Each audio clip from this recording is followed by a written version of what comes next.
आज हम लोग केमिस्ट्री का एक बहुत सिंपल बहुत अच्छा चैप्टर स्टार्ट कर रहे हैं, ओके, जिसका नाम है थर्मोडायनेमिक्स।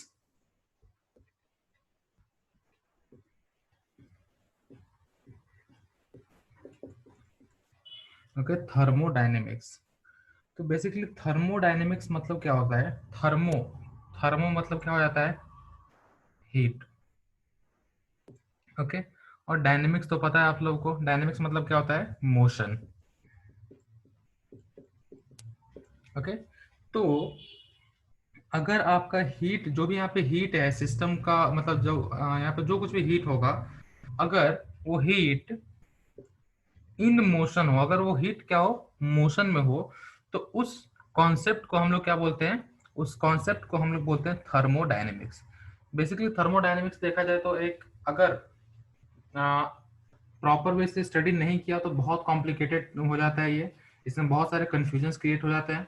लेकिन आप जितना सिंपल रखोगे उतना ज़्यादा बेटर आप लोगों को समझ में आएगा। ओके। तो बेसिकली देखा जाए तो हीट इन मोशन मतलब क्या होता है? थर्मोडायनेमिक्स। तो थर्मोडायनेमिक्स हम लोग क्या पढ़ने वाले हैं? तो यहाँ पे हम लोग हीट के बारे में पढ़ेंगे। हीट क्या होता है, हीट कैसे, उसके क्या क्या टर्म्स होते हैं। फिर वहाँ पे एनर्जी क्या होता है।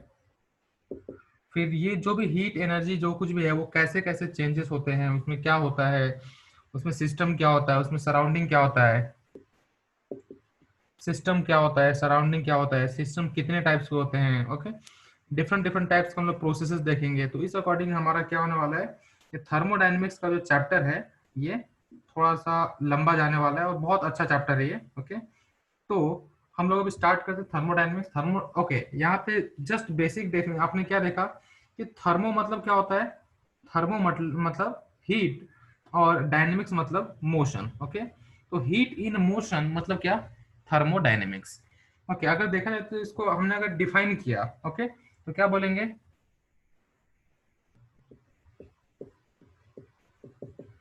थर्मोडायनेमिक्स डील्स थर्मोडायनेमिक्स जिसे डील करता है, थर्मोडायनेमिक्स डील्स विथ एनर्जी। किससे डील करता है? ये एनर्जी से डील करता है। ओके। वो भी कैसा एनर्जी? तो एनर्जी इंटरैक्शन।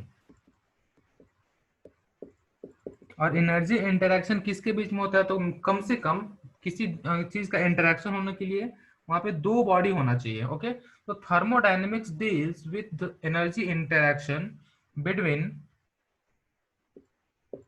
बिटवीन को हम ऐसे भी लिखते हैं between two bodies. Okay, two bodies and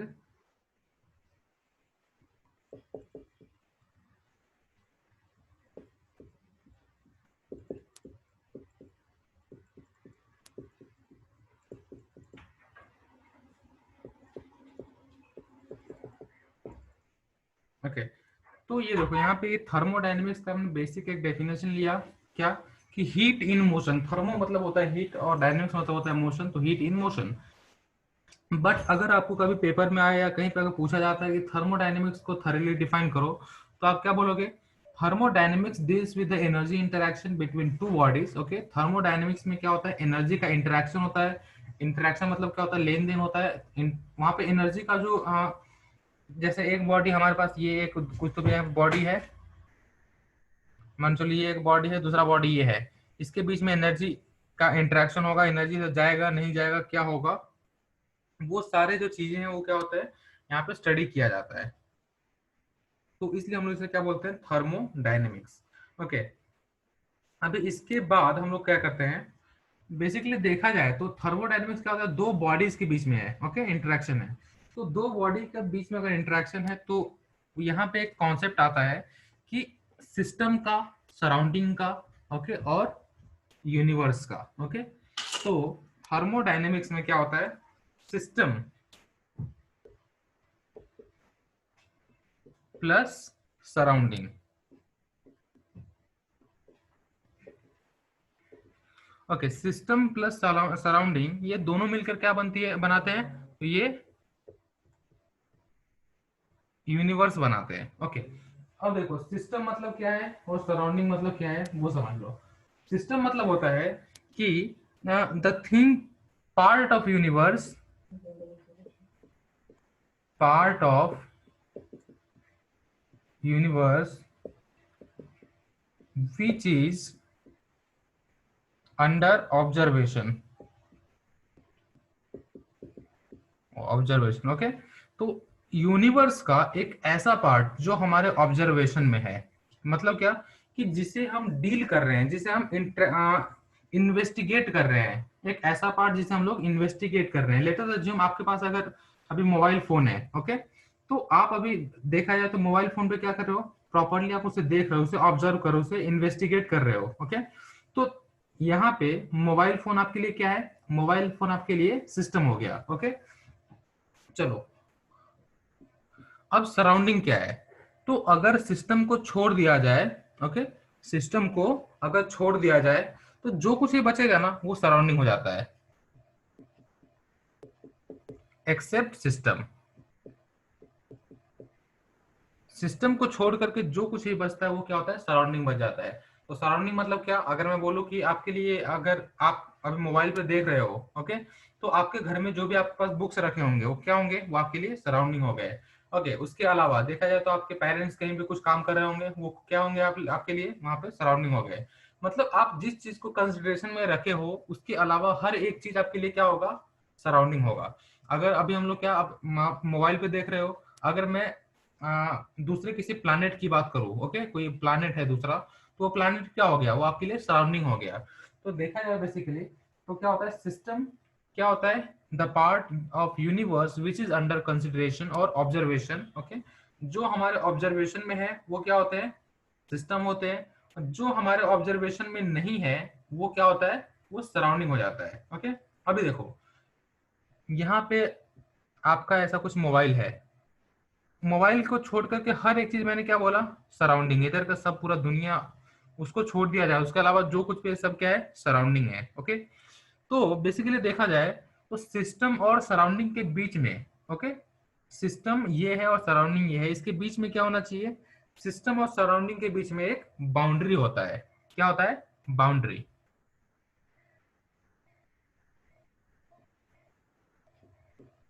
okay.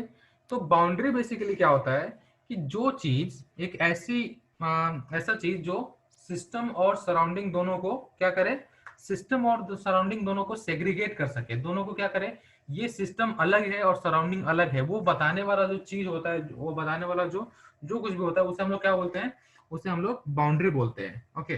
चलो, अब देखा जाए तो ये बाउंड्री जो है हमारा, ओके, अगर अगर मान के चलो, ओके, ये सब आपने नोट अगर कर लिया होगा, तो लेटेस्ट अज्यूम यहाँ पे अगर आप, मेरे पास एक क्या है, एक कप ऑफ, एक कप है जिसमें कुछ तो भी मैंने टी रखा है, ओके। ये देखो, ये अगर मेरा टी मेरा सिस्टम है, तो इस यहाँ पे क्या है, एक कप है, कप के जो यहाँ पे वॉल्स है वो क्या है, वो देखा है तो बाउंड्री है, वो एक तरह से जो बाकी की चीजों से उसे क्या करता है, टी को सेपरेट करके रखता है। तो ये जो बाउंड्री है, बाउंड्री क्या हो सकता है, बाउंड्री हो सकता है आपका रियल, ओके, पहले ये अगर लिख लिया आप लोगों ने तो मैं इसको रफ कर देता हूँ।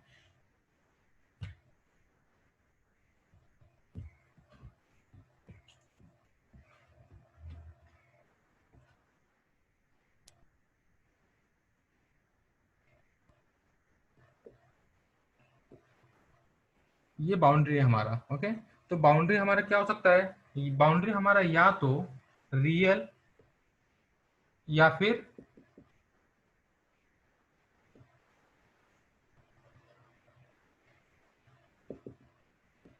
इमेजिनरी हो सकता है। रियल बाउंड्री मतलब क्या, कि जो कुछ भी हम फील कर सकते हैं, जो हम देख सकते हैं, उसे हम लोग क्या बोलते हैं, रियल बाउंड्री, ओके। अभी देखो, आपके पास एक कोई कंट्री का मान के चलो कुछ मैप है हमारे पास, ओके, जैसे कोई इंडिया के हमारे पास एक मैप है,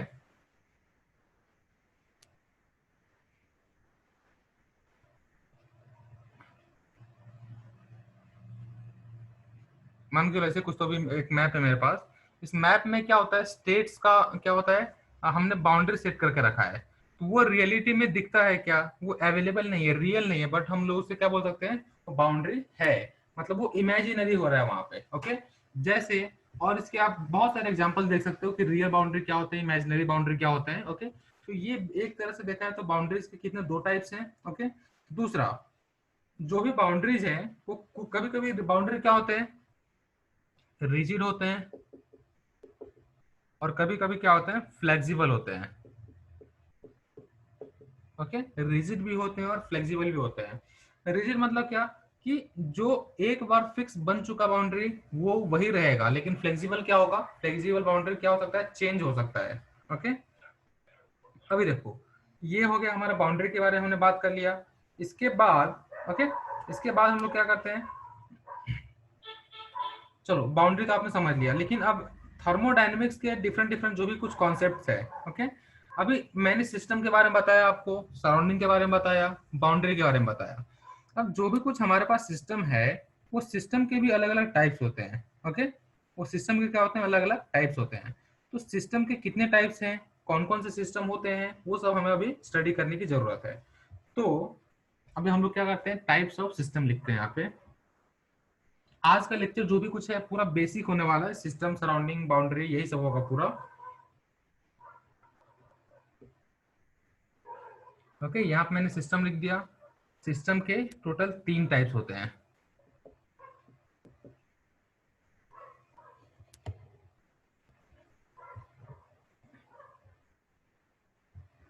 ओके, सिस्टम के टोटल कितने टाइप्स होते हैं, 3 टाइप्स होते हैं।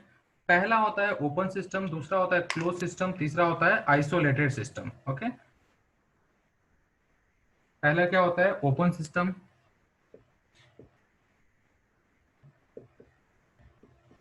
दूसरा होता है क्लोज सिस्टम, और तीसरा होता है आइसोलेटेड सिस्टम।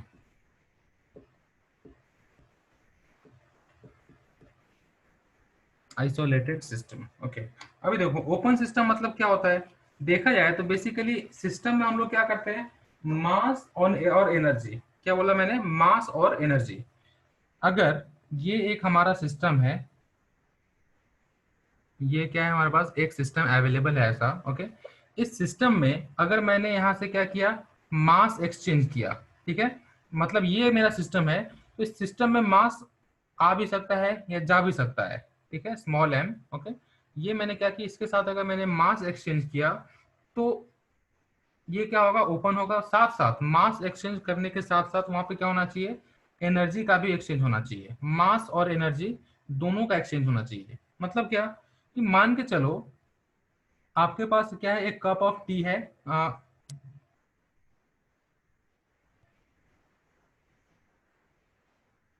यहाँ पे एक कप है जिसमें टी रखा हुआ है। ओके, अब ये टी का क्या हो सकता है, ये देखो टी क्या है, गर्म है, तो वहाँ पे वेपोरेट होकर क्या हो सकता है, बाहर भी जा सकता है, तो मास क्या हो रहा है, वहां से कम हो रहा है।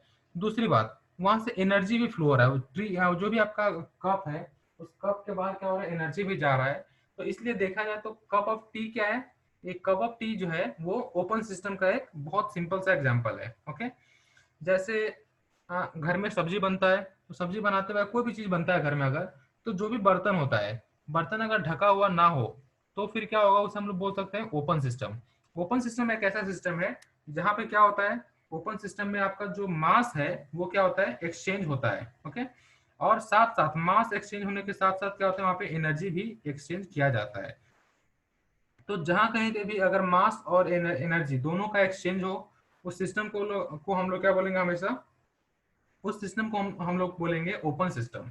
ओके, एक ऐसा सिस्टम जहां पे मास का एक्सचेंज नहीं होता है, मास का एक्सचेंज नहीं होता है, लेकिन एनर्जी का एक्सचेंज होता है। क्या होता है, एनर्जी का एक्सचेंज।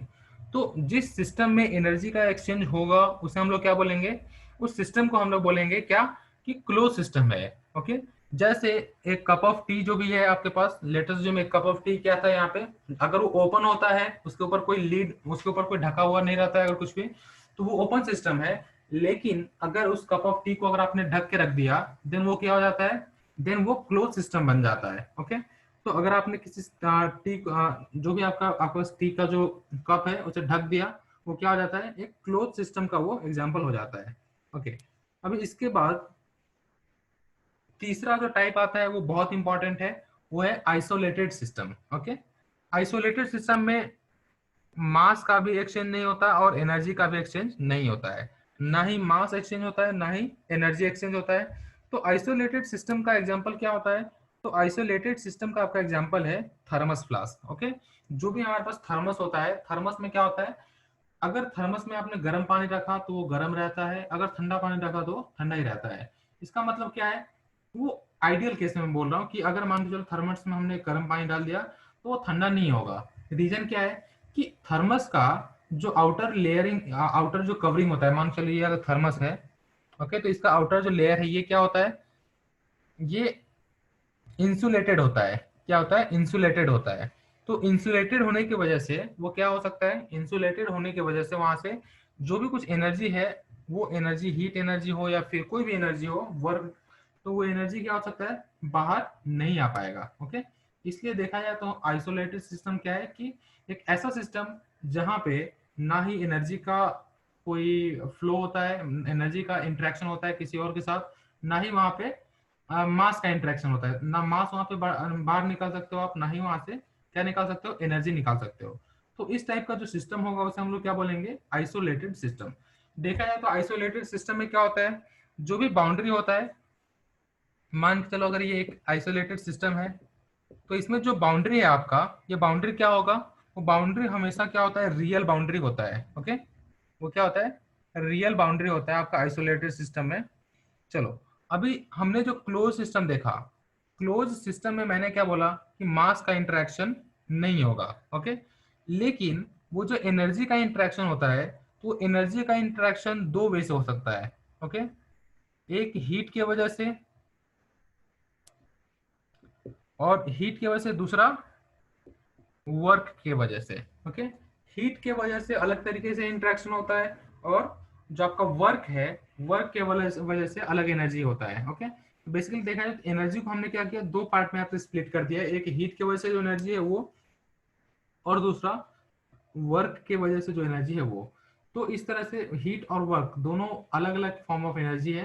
तो यहाँ से हमें क्या मिलता है? अगर ये इसका इंटरेक्शन होगा तो हम क्या बोलेंगे उसे? तो हम उनसे क्लोज सिस्टम बोलेंगे। ओके,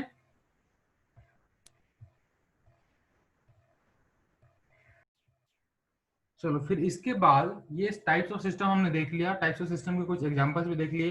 ओके, इसके अलावा आपके नोट्स में भी बहुत सारे ये टाइप्स ऑफ सिस्टम के बारे में बताया होगा वहाँ पे। ओके, एक बार आप ये जो भी लेक्चर हो जाता है उसका अपने नोट्स जो भी मिला आपको उसे भी स्टडी करना चालू कर दो, सो दैट उसमें बहुत सारे क्वेश्चंस भी दिए हैं वो आप लोग सॉल्व कर पाओगे। चलो, इसके बाद जो भी कुछ थर्मोडाइनमिक्स में हम लोग पढ़ रहे हैं, ओके, तो थर्मोडाइनमिक्स में क्या होता है? डिफरेंट डिफरेंट प्रॉपर्टीज होते हैं। ओके, प्रॉपर्टीज, तो ये जो भी प्रॉपर्टीज होते हैं, तो थर्मोडायनेमिक्स का प्रॉपर्टीज का हमने क्या किया है? दो पार्ट में सेग्रीगेशन किया है। एक होता है एक्सटेंसिव प्रॉपर्टी और दूसरा होता है intensive property. Okay, extensive property और इंटेंसिव प्रॉपर्टी, तो ऐसे प्रॉपर्टी जो अमाउंट ऑफ मैटर पे डिपेंड हो। ओके, डिपेंड्स ऑन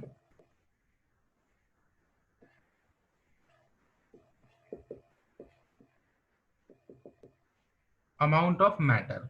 जो भी प्रॉपर्टी अमाउंट ऑफ मैटर के ऊपर डिपेंड हो उसे हम लोग क्या बोलेंगे? उसे हम लोग एक्सटेंसिव प्रॉपर्टी बोलेंगे। ओके, चलो, उसके बाद आता है intensive property.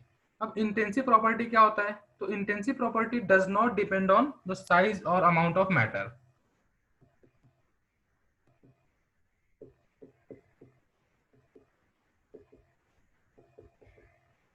Intensive property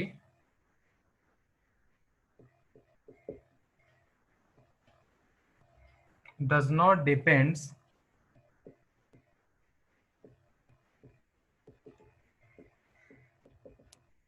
amount of matter.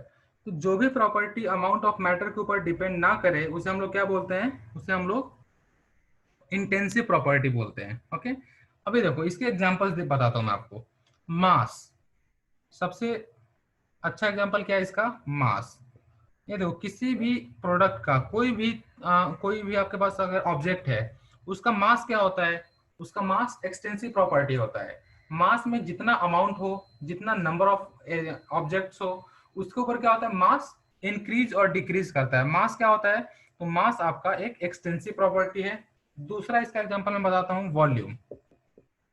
Okay, अगर आपके पास एक बॉक्स है जिसमें आपने इतना पानी रखा है, ओके, जो एक मान के चलो, एक आपके पास क्या है, एक कोई केतली है या कुछ भी है आपके पास, ओके, कोई एक ऑब्जेक्ट है जिसके अंदर कुछ लिक्विड आपने भर के रखा है, ओके। तो ऑब्वियस बात है, भरा होगा तब उसका वॉल्यूम क्या होगा, V1 होगा, कुछ तो भी अलग है। लेकिन वही उसमें से आप अगर आपने कुछ लिक्विड कम कर दिया, उसको आपने आधा कर दिया, तो वॉल्यूम क्या होगा, चेंज हो जाएगा, और वॉल्यूम क्या बन जाएगा, V2 बन जाएगा, ओके। तो इस तरह से देखा जाए तो आपका जो मास है, मास भी क्या हो रहा है, जो भी आपका ऑब्जेक्ट है, जो भी mass of an object depends on amount of matter. वही उसके बाद वॉल्यूम देखा जाए तो वॉल्यूम भी क्या होता है, जो भी ऑब्जेक्ट के अमाउंट है उसके ऊपर डिपेंड करता है। नेक्स्ट हो गया आपका number of moles. Number of moles भी देखा जाए तो क्या होता है, एक एक्सटेंसिव प्रॉपर्टी है, because it depends on amount of matter. चलो इसके बाद जो इंटेंसिव प्रॉपर्टी है, इंटेंसिव प्रॉपर्टी की कुछ एग्जांपल बता देता हूँ आपको, कि जो ऐसे प्रॉपर्टी जो अमाउंट ऑफ मैटर या फिर साइज ऑफ मैटर इसके ऊपर डिपेंड नहीं करता, तो उसके एग्जांपल्स हो गए डेंसिटी। अभी देखो, अगर एक यहाँ पे मैंने कुछ लिक्विड लिया, इस लिक्विड में जितना, यहाँ एक मतलब कोई बकेट है, बकेट में मैंने क्या लिया, एक कोई सॉल्यूशन लिया, उसमें जितना भी लिक्विड है सबका डेंसिटी तो एक ही होने वाला है। डेंसिटी क्या होगा, वहां पे चेंज नहीं होगा। उसमें से पूरा रहा तो भी सेम डेंसिटी, उसमें से थोड़ा सा मैंने बाहर निकाला तो भी वहां पे सेम डेंसिटी होने वाला है, ओके। तो इस अकॉर्डिंग देखा जाए तो डेंसिटी क्या होता है, एक इंटेंसिव प्रॉपर्टी है। फिर रिफ्रैक्टिव इंडेक्स, क्या, refractive index, RI, refractive index क्या है, ये भी आपका इंटेंसिव प्रॉपर्टी है, ओके। तो इस टाइप के डिफरेंट डिफरेंट इंटेंसिव प्रॉपर्टीज होते हैं और एक्सटेंसिव प्रॉपर्टीज होते हैं। तो देखा जाए तो जो भी थर्मो ऑब्जेक्ट का जो प्रॉपर्टीज है थर्मोडायनेमिक्स के अंदर में जो भी हम लोग स्टडी करते हैं, उसे हमने दो पार्ट में सेग्रीगेट कर दिया। एक हो गया इंटेंसिव प्रॉपर्टी, दूसरा हो गया एक्सटेंसिव प्रॉपर्टी। ओके, सब जो भी पॉइंट्स आप हम लोग स्टडी कर रहे हैं सबको क्या करो, नोटबुक में नोट करते जाओ, सो दैट आगे आपको स्टडी के लिए बहुत हेल्प मिलेगा इससे।